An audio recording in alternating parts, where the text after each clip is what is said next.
वो हमसे ज्यादा समझदार है। They're so emotional, sentimental.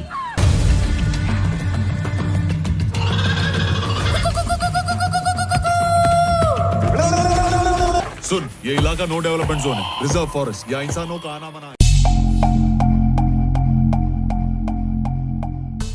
Movie में हाथियों को रोकने के लिए कितने किलोमीटर की दीवार खड़ी कर दी गई? जंगल पर किसकी नजर पड़ गई थी? राणा का इस फिल्म में क्या है नाम? राणा ने इस मूवी को करने के लिए कितना वजन कम कर लिया? नमस्कार दोस्तों, मैं हूँ पंखुरी और स्वागत है आप सबका बॉलीग्रैड स्टूडियोज में। हाथी मेरे साथ ही एक ऐसे व्यक्ति की कहानी है जो इकोसिस्टम की रक्षा करते हुए अपनी पूरी जिंदगी जंगल में बिताता है। लेकिन एक दिन कुछ बिजनेसमैन और नेता की नजर उस जंगल पर पड़ती है और वो वहाँ 70 किलोमीटर की एक बड़ी दीवार खड़ी कर देते हैं। इसके बाद यहाँ से शुरू होती है जंगल और हाथियों को बचाने की लड़ाई, जिसमें राणा दग्गुबाती का साथ देते हैं पुलकित सम्राट और जोया हुसैन। ये फिल्म एक आदमी के और एक हाथी के ऐसे रिश्ते की कहानी है जो कि अंतहीन है। इस फिल्म के तीनों वर्जन में राणा लीड रोल में नजर आएंगे, जबकि फिल्म के हिंदी वर्जन में उनके साथ पुलकित सम्राट और तेलुगु अरण्य वर्जन में विष्णु विशाल मुख्य भूमिका में नजर आएंगे। फिल्म में प्रतिभाशाली अभिनेत्री श्रेया पिलगांवकर और जोया हुसैन भी महत्वपूर्ण भूमिका में है। राणा दग्गुबाती के लिए तीसरी हिंदी फिल्म होने वाली है ये। इसके पहले वो बाहुबली और द गाजी अटैक में भी नजर आ चुके हैं। फिल्म पहले 2 अप्रैल 2020 को रिलीज होने वाली थी, मगर कोरोना वायरस पेंडेमिक की वजह से इसे डिले कर दिया गया, जिसके बाद इसे 15 जनवरी को रिलीज किया जाना था। मगर आखिरकार अब ये फिल्म 26 मार्च को सिनेमाघरों में पहुंचेगी। फिल्म के निर्माताओं ने ये घोषणा की। इस साल जनवरी में मकर संक्रांति पर प्रदर्शित करने की घोषणा की थी। फिल्म पिछले साल अप्रैल में प्रदर्शित होने वाली थी। राणा दग्गुबाती ने फिल्म के प्रदर्शन की नई तारीख की सूचना ट्विटर पर दी। राणा दग्गुबाती ने लिखा, नए साल और सामान्य होते हुए माहौल का स्वागत। बेहद उत्साहित हूँ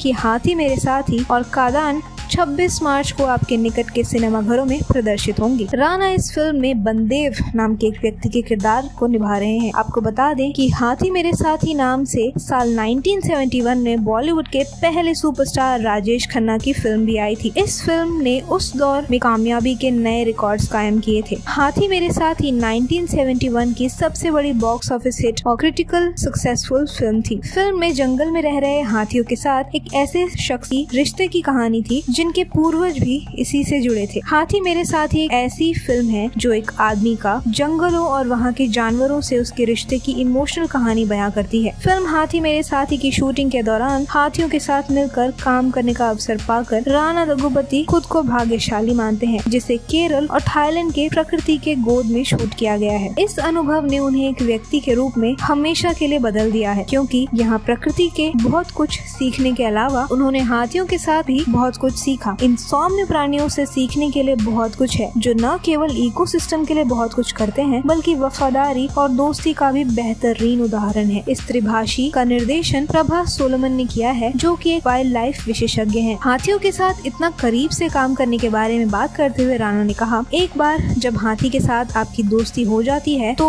वो आधा काम करने में आपकी खुद मदद करते हैं। मैं एक ऐसा किरदार निभा रहा हूँ जो जंगल में रहता है। जैसे आप सह अभिनेता के साथ बॉन्ड बनाते हैं, वैसे ही आप हाथी के साथ भी एक रिश्ते का निर्माण करते हैं। एक बार जब आप हाथी के साथ उस बंधन और रिश्ते का निर्माण कर लेते हैं, तो जब आप हाथी के साथ परफॉर्म करते हैं, तो चाहे वो कूदना हो, गिरना या फिर हाथी को गले लगाना, तब हाथी आपको परफॉर्म करने में मदद करता है। और सुंदरता ये है कि एक अभिनेता के रूप में हम शायद कई बार गलत रिएक्शन दे देते हैं, लेकिन हाथी कभी भी गलत रिएक्शन नहीं देगा। राणा आगे कहते हैं, मैंने जंगल में प्रकृति और वाइल्ड लाइफ के करीब रहकर बहुत कुछ सीखा। वे विशेष रूप से हाथी हमें हर संभव तरीके से इस ग्रह के लिए कुछ करना सिखाते हैं, जिसे हम इंसान कहीं न कहीं भूल गए हैं। इस अनुभव ने मुझे एक व्यक्ति के रूप में हमेशा के लिए बदल दिया है। तो आज के लिए इस वीडियो में इतना ही। अगर आपको वीडियो पसंद आई हो तो इसे लाइक कीजिए, शेयर कीजिए।